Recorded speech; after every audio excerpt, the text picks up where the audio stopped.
Hi hello friends, ಅನ್ನು ಅಡುಗೆ ಮನೆಗೆ ಸ್ವಾಗತ. ಇವತ್ತು ನಾವು ಮಾಡ್ತಿರೋದು ಪಾನಿಪುರಿ. ಬೇಕಾಗಿರೋದು ಒಂದು ಈರುಳ್ಳಿ, ಬೂಂದಿ ಕಾಳು, ವಟಾಣಿ, ಕೊತ್ತಂಬರಿ, ಪುದೀನ, 5 ರಿಂದ 6 ಹಸಿಮೆಣಸಿನ್ಕಾಯಿ, ಶುಂಠಿ ಕಟ್ ಮಾಡಿ ಇಟ್ಕೊಂಡಿನಿ. ಹುಣಸೆಹಣ್ಣು ನೆನೆಸ್ಕೋಬೇಕು. ಇದು ಸೇವು ಪಾನಿಪುರಿ. ಈಗ ಆಲೂ ಇದ್ರಾಗ ಒಂದು 2 ಆಲೂ ತೊಗೊಂಡಿದ್ರಿ. ಇದನ್ನು ಇದ್ರೊಳಗೆ ಹಾಕ್ಕೊಂಬಿಡೋಣ. ಹಾಕ್ಕೊಂಬಿಡೋಣ್ರಿ, ಕುದಿಸ್ಕೊಂಬಿಡೋಣ. ವಟಾಣಿ ಇದ್ರೊಳಗೆ ಹಾಕ್ತೀನಿ.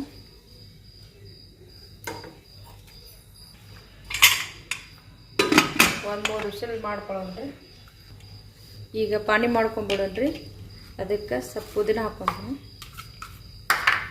ಕೊತ್ತಂಬರಿ, ಒಂದು 4 ಹಸಿಮೆಣಸಿನ್ಕಾಯಿ, ಒಂದು 3 ಶುಂಠಿ ಹಾಕ್ತೀನಿ. ಇದು ಮಿಕ್ಸಿ ಹಾಕ್ಕೊಂಡಿನ್ರಿ. ಇದು ಒಂದು ಬಾಲ್ ಒಳಗೆ ಹಾಕ್ಕೊಂಬಿಡೋಣ್ರಿ. ನೆನೆಸ್ಕೊಂಡದ್ದು ಹುಣಸೆ ಹಿಂಡ್ಕೊಂಡದ್ದು ನೀರು ಹಾಕ್ಕೊಂಡ್ಬಿಡ್ತೀನಿ ರೀ. ಇದಕ್ಕೆ 1 ಗ್ಲಾಸ್ ನೀರು ಹಾಕ್ತೀನಿ. ರುಚಿಗೆ ತಕ್ಕಷ್ಟು ಉಪ್ಪು ಹಾಕ್ತಾಯಿದ್ದೀನಿ. ಇದು ಚಾಟ್ ಮಸಾಲ. 1 ಸ್ಪೂನ್ ಪಾನಿಪುರಿ ಮಸಾಲ ಹಾಕ್ಕೊತೀನಿ ರೀ. ಇದು ಚೆನ್ನಾಗಿ ಕಲಿಸ್ಕೊಂಬಿಡೋಣ್ರಿ. ಆಲೂ ಮತ್ತು ವಟಾಣಿ ಕುದಿಸಿದ್ದು ಇದ್ರೊಳಗೆ ಹಾಕ್ಕೊಂಬಿಡೋಣ್ರಿ.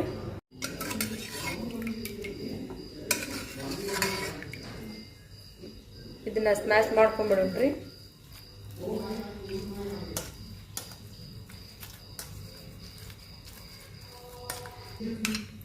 ಈರುಳ್ಳಿ ಹಾಕ್ಕೊಂಬಿಡೋಣ್ರಿ, ಕಟ್ ಮಾಡಿದ್ರೆ.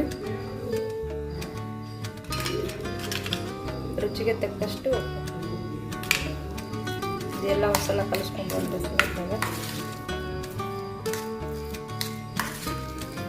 ಬೇಕಂದ್ರೆ ಚಾಟ್ ಮಸಾಲೆ ಇದ್ರ ಮೇಲೆ ಹಾಕ್ಕೋಬೋದು. ಬೇಡ ಅಂದ್ರೆ ಸ್ಕಿಪ್ ಮಾಡ್ಬೋದು. ನಾನು ಹಾಕ್ಕೊತೀನಿ. ಚಾಟ್ ಮಸಾಲೆ ಹಾಕ್ತೀನಿ.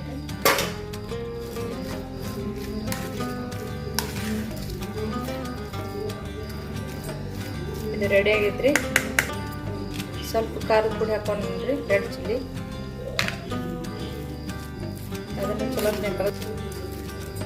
ಇದಾಯ್ತು ರೀ. ಪುರಿ ಕರ್ಕೊಂಬಿಡೋಣ್ರಿ.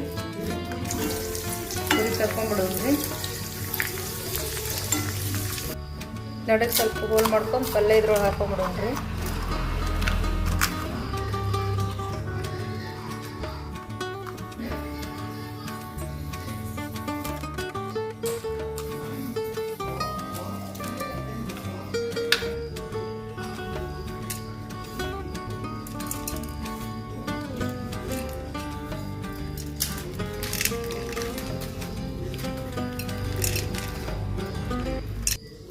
ಈ ರೆಸಿಪಿ ಇಷ್ಟ ಆದ್ರೆ ಲೈಕ್ ಮಾಡಿ, ಶೇರ್ ಮಾಡಿ, ಸಬ್ಸ್ಕ್ರೈಬ್ ಮಾಡಿ.